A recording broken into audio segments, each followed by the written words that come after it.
Earth's magnetic field and domains. So, here are your priming questions. Read through these, pause, and we'll move on. Earth's magnetic field. I found a few renderings of the Earth's magnetic field and the way to look at it, and so I thought these were pretty interesting, and I like to show these. These are definitely not my own. These are ones I found online, and there are a couple of different ways to look at it. You can see just the Earth by itself, and you can see the magnetic fields emanating from the poles. You can also see it from a much larger scale, and you can see it again emanating from the poles of the Earth. But you can also see the solar wind and its impact on our magnetic field, our magnetosphere. And you can see the way that's shaped, and these both show you that. So if this were the surface of the sun, and with the solar winds, this is what our magnetic field does for us.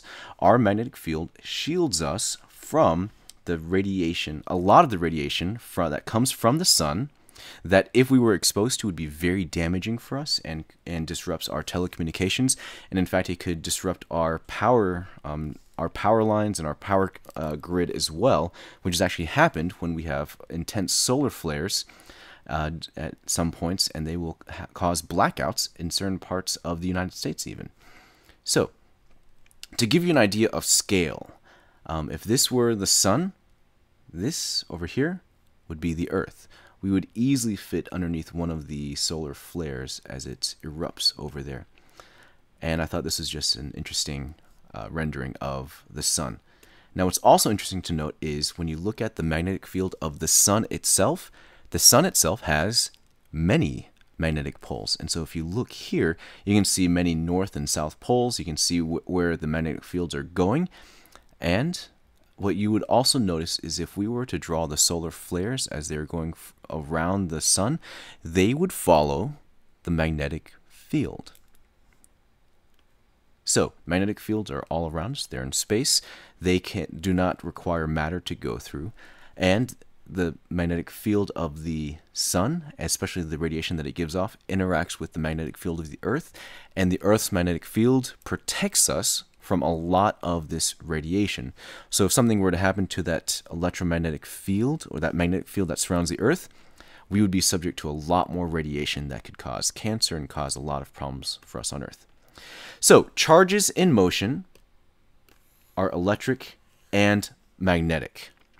Now when we are talking about the direction of the current and the direction of the magnetic field, we use conventional current to understand these relationships. Remember, conventional current goes from positive to negative. We know with true electron flow, that's not going to be correct, but because of the way the scientists originally discovered electricity, this is what we use as conventional current. Alright, so if this is the current going down this wire, the magnetic field would be circular around that wire. And going back to the history, this is something that Hans Christian Ørsted was able to discover and solidify the unification of electricity with magnetism. This leads us to our first right-hand rule. And so in this case, if you use your right hand and you use your thumb as the direction of the conventional current, and you wrap your fingers around, your fingers will represent the direction of the magnetic field. Now, the way we draw this on paper or a two-dimensional object is using these symbols here. So what you'll notice is, and let me use a contrasting color. So we have here,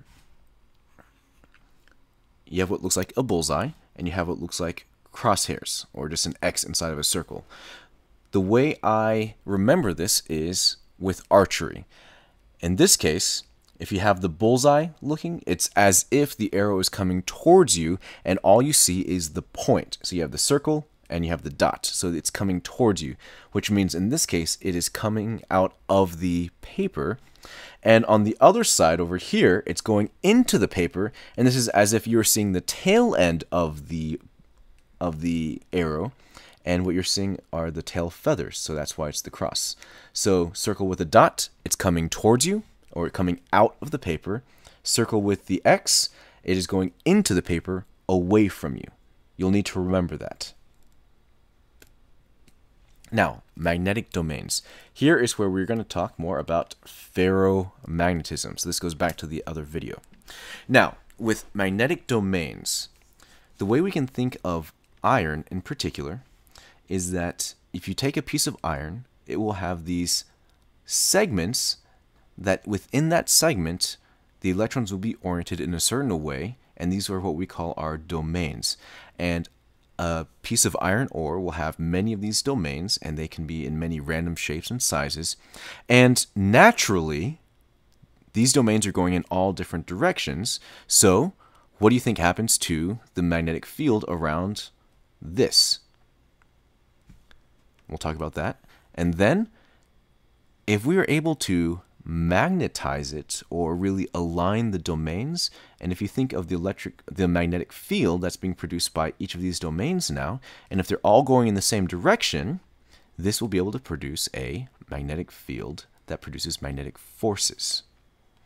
Now you might be wondering, how are we able to do this? How are we able to do this? And the answer here is we can magnetize it. So ordinary iron domains can become aligned in a magnetic field, or if you stroke it with a magnet. As many of you probably did as children, you took a nail, and with the magnet you would rub it on with the magnet, and you would magnetize your nail.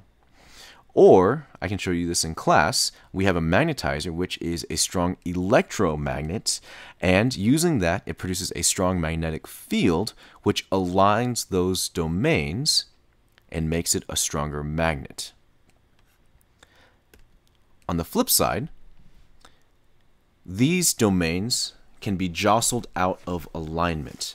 There are two main ways. One is it can be either dropped, and that will jostle those domains and put them back to how they were originally, or you can heat up the material. So almost all magnets, if you bring it to a certain temperature, a certain high temperature, it will lose its magnetic properties. And depending on the function of where you're using those magnets, you might have some that you need at a much higher temperature to be able to stay magnetic.